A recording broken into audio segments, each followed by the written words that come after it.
C'est terminé avec la CEDEAO. Mali vient encore de frapper fort. Cette fois-ci, c'est la population malienne elle-même.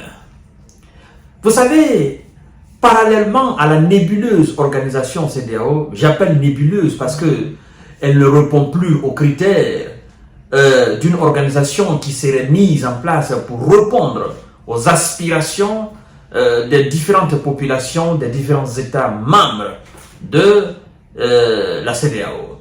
Et donc, parallèlement à la nébuleuse organisation, il y a une autre structure nébuleuse qui a été mise en place par les vieux crocodiles de la CEDEAO pour davantage marmailler les différentes populations des différents États membres de la CEDEAO, pour encore les endormir, encore les amadouiller et faire croire que c'est en fait en quelque sorte renforcer davantage les liens entre les États membres de la CEDEAO et faciliter l'intégration régionale. Alors, l'on se pose la question de savoir réellement si la CEDEAO était une organisation qui était véritablement solide, une organisation dont les principes étaient respectés, les lois étaient appliquées comme il se devait. La CEDEAO n'avait plus besoin de créer une autre structure parallèle à elle afin de faciliter l'intégration régionale. Cette structure, elle s'appelle UREM. UREM, et je crois qu'elle est subdivisée. UREM, c'est quoi? C'est l'union des ressortissants des États membres CEDEAO. Et donc, il y a UREM Côte d'Ivoire, il y a UREM Guinée, il y a UREM Nigeria, il y a UREM Niger, à ce que je sache. Donc, l'union des ressortissants des États membres de la CEDEAO, c'est fait pour représenter en quelque sorte toutes les communautés membres de la CEDEAO au niveau des différents pays. Par exemple, au Mali, il y a des ressortissants ivoiriens, il y a des Guinéens, il y a des Sénégalais, il y a des Gambiens, il y a des ressortissants de tous les États, Togo, Bénin, il y a ressortissants de tous les États. Et donc cette structure, c'est pour faciliter les choses. Mais j'avoue sans équivoque, mesdames et messieurs, qu'il y a des ressortissants même dans les différents États où se trouve cette UREM qui ne savent même pas et qui ne sont même pas au courant de l'existence d'une structure parallèle de la CEDEAO qui est là pour leur faciliter la vie. Cette structure, il y a des États, il y a des jeunes qui ne connaissent pas la présence, n'est-ce pas, l'existence de ces structures-là. Ça prouve à suffisance que la CEDEAO de long en large a échoué. Et en fait, vous savez, tout cela a été fait parce qu'ils ont constaté qu'en réalité, tout ce qui a été fait par le passé et qu'eux, ils ont boycotté jusqu'à présent, n'a pas marché. Et donc, le Mali vient de se retirer de cette structure. Ah oui, les Maliens ne font plus dans la dentelle, mesdames et messieurs, comme on le dit souvent, les Maliens ne font plus dans la dentelle. Il n'y a plus de retard. Donc, voici donc ce qu'ils disent. Les délégués maliens quittent l'UREM-CEDEAO en soutien à Bamako. Waouh!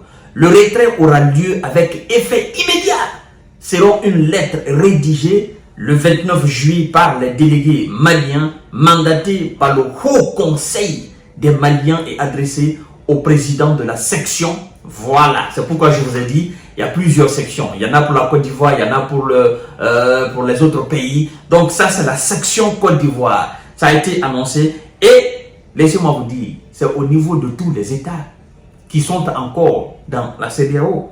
Alors, les délégués maliens mandatés par le Haut Conseil malien et adressés au président de la section ivoirienne de la jeunesse UREM-CEDEAO. Cette structure réunit les ressortissants des États membres de la CEDEAO. Et écoutez ce qu'ils disent, les raisons pour lesquelles ils quittent l'UREM Côte d'Ivoire. Et je sais que ça sera partout. Parce que on dit on n'est pas dans CEDEAO, on ne peut pas continuer à rester dans d'autres structures de la CEDEAO. Donc le Mali est en train de définitivement se débarrasser de tout ce qui est lié à la CEDEAO.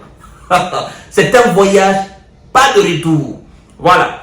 Notre retrait, dit-il, écoutez très bien, Notre retrait est dû au fait que le Mali n'est plus un membre de la CEDEAO et que, en tant que digne fils du Mali, nous nous alignons derrière nos autorités de la transition selon la lettre.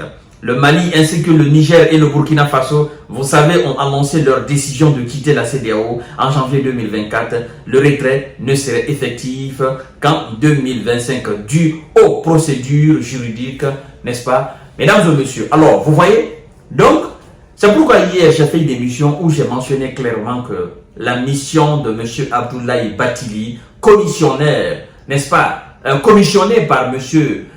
Bassirou Diallo, le président Bassirou Faye, le président sénégalais, la mission est une mission vouée à l'échec. En fait, ce n'est même plus une question de dialogue, hein, mais les différentes autorités de l'AES sont en train d'appuyer sur l'accélérateur. Tout ce qui les lie à la structure CEDEAO, tout ce qui les lie à la CEDEAO, ils vont tout mettre à sac. Ils vont se débarrasser de tout. Ils vont sortir de tout. Les uns et les autres, on pensait que c'était de la comédie. On pensait que c'était de la rigolade, que c'était pas sérieux. Mais là, vous comprenez mieux maintenant. Vous comprenez mieux maintenant. Bon, pourquoi créer une structure UREM? Union, Union des États membres de la CEDEAO. Pourquoi créer cela? Si la CEDEAO était vraiment fonctionnelle, si elle était véritablement une organisation qui facilitait les choses, qui appliquait ses propres lois. Mais on n'avait plus besoin. C'est comme l'Union européenne. Vous allez en Europe, ben, ce sont les lois de l'Union européenne qui sont appliquées au sein de l'Union. Vous quittez Portugal, vous allez où, dans quel pays membre de l'Union européenne? Pas de problème. Avec vos marchandises, pas de problème. Vous sortez même souvent de l'Espagne, vous rentrez en France, vous ne savez même pas. Peut-être ceux qui peuvent vous pousser la langue, peut-être. Vous allez dire, ah, est-ce que je ne suis pas en France? La CEDEAO. Il y a d'autres choses encore, tas de choses encore comme ça, où tout est fluide, quoi. Tout est calé, tout est bien structuré, tout est mis en place. Tous les pays membres de l'Union européenne respectent à la rigueur les articles, n'est-ce pas, qui ont mis l'Union européenne en place. C'est ça qu'on appelle une organisation. Aux États-Unis, je crois bien c'est la même chose. Bon, ça on parle encore des États-Unis, ça c'est notre niveau. Mais la CEDEAO, c'est la merde. Cette organisation est sous influence occidentale. Alors comment voulez-vous qu'on puisse la respecter? C'est la merde. Hein? C'est la merde, mesdames et messieurs. Merci beaucoup encore aux autorités maliennes, mais aussi aux populations et aux délégués de penser à tout cela. Bon, on ne peut pas dire qu'on n'est plus dans CEDEAO et on continue dans d'autres structures de la CEDEAO. Ça ne marche pas. Vous avez vu ça où? À tout à l'heure pour notre série d'informations de décortiquage. Chaos total, CEDEAO. Les pays vont se retirer. Et puis, les gens vont commencer à penser à autre chose. Voilà. Ceux qui passent à la renaissance de la CEDEAO. En tant que ces vieux crocodiles sont là, ils sont en train de défendre les intérêts de l'Occident, ça ne sera pas une organisation pour les Africains. Voilà.